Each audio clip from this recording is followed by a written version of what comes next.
Hello, everybody. Welcome to the podcast on the Union Budget 2026-27. From this year, we are changing the pattern how we'll be talking on the Union Budget. All these years, we have been talking with all of you by presenting and delivering a PowerPoint presentation on the Union Budget. From this year, we'll be addressing by the means of a podcast. The finance minister, when she presented her budget yesterday in the parliament, she did not miss her date of 1st of February, despite it being a Sunday. And the picture that we got on the macro front from the budget was that India continues to grow at a pace of 7.4%, which is the real GDP. And this is a growth which is happening consecutive for 4 years. And India is at the top of the list of the major economies in terms of growth. Insofar as the fiscal deficit is concerned, which is a major area where one needs to look as to how are the government finances progressing, the fiscal deficit for the year 25-26 is going to be at 4.4%. What was that in the budget and what was rather estimated in the budget? And the fiscal deficit projected for the year 26-27, the year for which this budget was presented, is at 4.3%. This is a very important number for anybody who is looking at the health of the government finances and the economy. This is more important for the reason that this is despite the direct taxes and indirect taxes cut which has been announced by the government. And by this standard, the Indian economy is perfectly in shape. But then the obvious question that would come to our mind is that why did the stock market decline? The stock market was looking at some kind of big bang announcements. Last 1 year, the government has been making a lot of important announcements and quite big bang in nature, the kind of concessions which it rolled out on direct taxes and the indirect taxes front. This budget did not contain any such big bang announcements. Moreover, the government proposed that it would be increasing the securities transaction tax, the STT, on futures and options trading. In the budget papers which were laid on the floor of the parliament, it is stated that this increase in the STT on futures and options trading will address the issue of disproportionate increase in speculation in futures and options trading. So this increase was rather aimed at curbing the kind of speculative activity. And as per the SEBI report, 90% of the people who are indulging into these kinds of activities, they end up losing money. And the gainers are smart foreign institutional investors who are quite savvy, and the losers are the people at large in India. So this is basically a welcome move, but insofar as the stock market is concerned, it interpreted this thing in its own way. And there is no increase on cash or delivery-based STT transactions. This will basically lead to increased activity on the investment side, which is the cash side, and would discourage the speculative activity. With these broad observations, now we will go for certain details of the proposed changes on the income tax side, which is by and large relevant to all of us. The first change is in respect of how the buyback of shares would be treated. Presently, if there is any buyback of shares and the shares are tendered, whatever is the consideration which is received on the buyback is taxed as a dividend income. So it will be taxed at the slab rate. And whatever is the cost price in respect of the shares which are tendered, it will be treated as a capital loss. So when a capital loss is supposed to be adjusted, it would get adjusted only against capital gains or it would get carried forward. So this led to a scenario where there was a not so very friendly way of taxing the buyback of shares. Now what has been proposed under this budget is that for all the non-promoter shareholders, when these shares are tendered, then these shares will be considered as the profits in respect of this would be considered as long-term capital gains. And this transaction, the way it would be taxed is that if these shares were held, the shares which are tendered for buyback are held for the period of more than 1 year, then it would be taxed at 12.5%.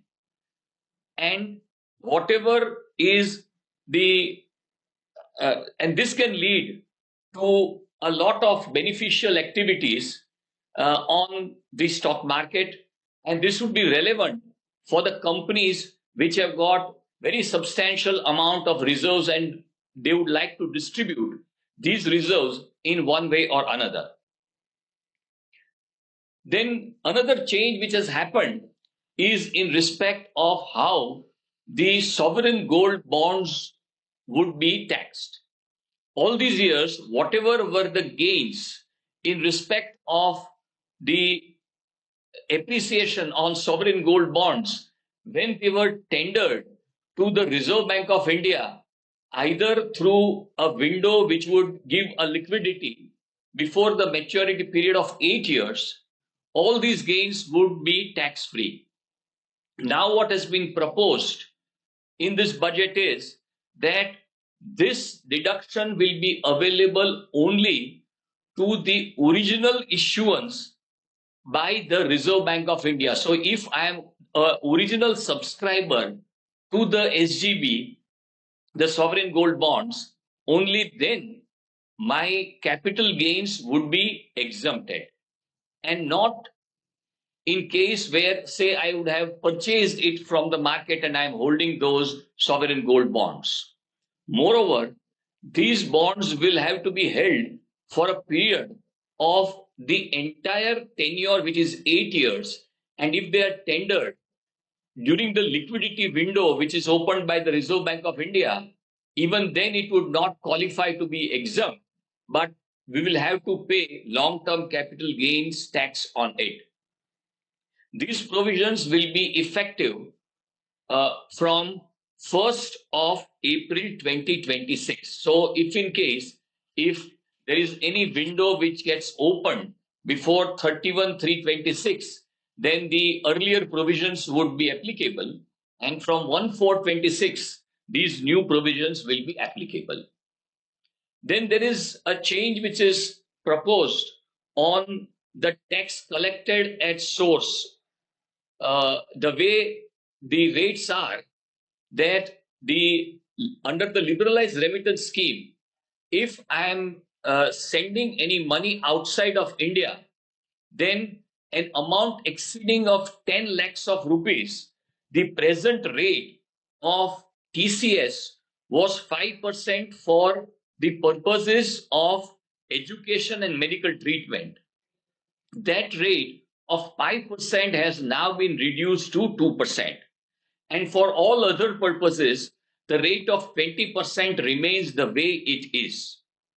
On overseas tour packages, the present rate is 5% till 10 lakhs of rupees, and beyond 10 lakhs, it is 20%. This rate has been reduced to 2%, and this provision will be effective from 1st of April 2026. There has been an announcement in respect of the due dates of filing of tax returns. So under this new announcement, if the accounts of any entity or any individual is required to be audited under the income tax or any other law, then the date of filing of the tax return will be 31st October. And in case of partnership firms where the accounts are required to be audited, then the partners of that firm, in respect of that also, those partners also, the date will be 31st October. And for all other entities having business income other than the ones required to get their accounts audited or AOPs, the due date will be 31st of August. For all other SSEs, the due date will be 31st of July. The Income Tax Act provides for filing of revised return in case where the original return or a belated return or a late return is filed. Then a revised return is allowed to be filed till 31st of December. So for the year ended 31st of March, there would be stipulated dates by which one needs to file the tax returns. But if in case somebody is filing late, which is called a belated return, one can file such returns by 31st of December. And during this entire period, if one feels that I need to revise my return originally filed, then they can file a revised return by 31st of December. Now, this period of filing a revised return has been extended by 3 more months. So you can file a revised return in respect of a particular year till 31st of March. And from 1st of January to 31st of March, if one is filing a revised return, then they would be subjected to a small fee of 1,000 in case where the income is up to 5 lakhs of rupees, and a fee of 5,000 if the income is above 5 lakhs of rupees. One another provision which is proposed is that under the Income Tax Act 1961, we had got that Form 15H and 15G. So what happened was that if I wanted to claim that my taxes, TDS should not be deducted, then I need to file those 15H and 15G to everybody who was making a payment to me by way of interest, dividends, and all those institutions, banks, companies, I need to individually give those Form 15H and 15G. Under the Income Tax Act 1925, which is the new act which will be applicable from 1st of April 2026, there would be forms which would be prescribed and they would be at par and similar to that Form 15H and 15G. Such forms can now be filed straight away to the depository, the demat account entity which is holding our demat account. One form filed with them, then all the securities and companies for which we are holding those shares or securities or bonds, if they are all listed on any stock exchange, then that one form filed with that depository is good enough, and one need not file separate forms to each of the company or each of the bond issuing company when that interest or dividend is paid. So this is a welcome move, but these provisions will be effective from 1st of April 2027, not 2026. So this would be effective after practically more than 1 year. Then there is a provision under the Income Tax Act that one can file an updated return. So if a return is filed, then till a period of 48 months, 4 years from the end of the financial year, one can file an updated return. So if somebody feels that the period for filing a revised return is over, and it comes to my knowledge that it makes better sense for me to update my return and save myself from the penal provisions of the Income Tax Act, then voluntarily I can file an updated return. And so many people in India have availed that facility for the reason that there are several claims which are made by people which are basically not supported by proper evidence, or they were, to put it very plainly, they were false claims, or there is some information which is available with the department where one would feel that it is better to file an updated return, accept it as income, and pay taxes on it. In such cases, one needs to pay, if the updation is done within a period of 1 year, then one needs to pay 25% extra of the tax and the interest. And then for the second year, it is 50%, the third year, it is 60%, and the last year, which is the fourth year, it is 70% of tax and interest, which is an extra amount that one needs to pay.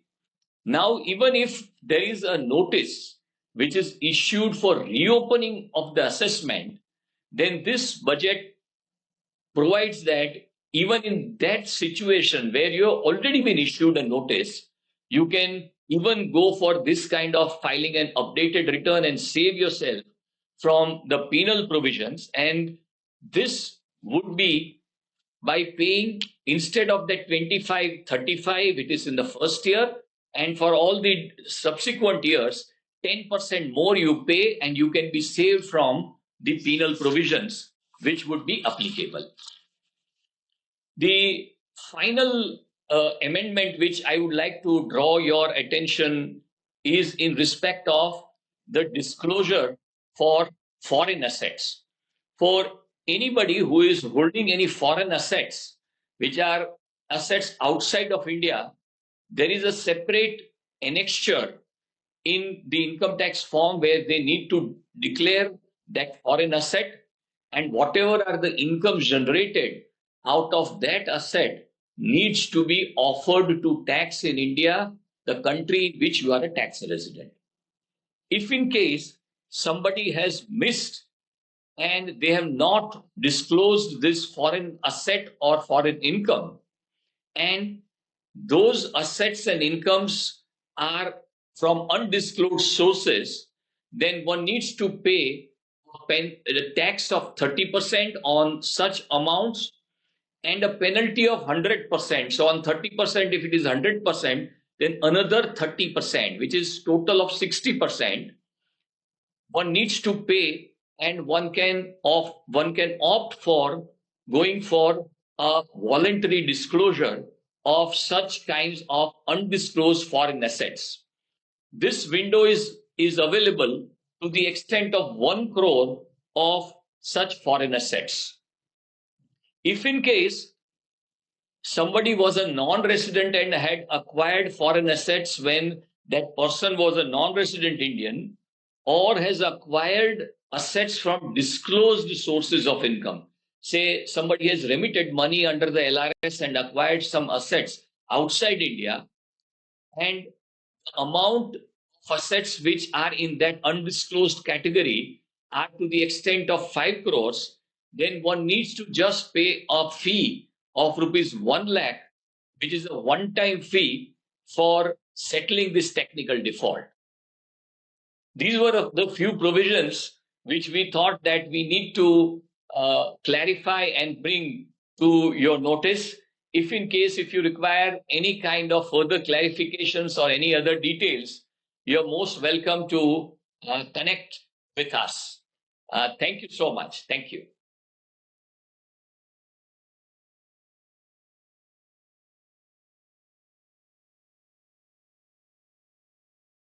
The period of more than 1 year.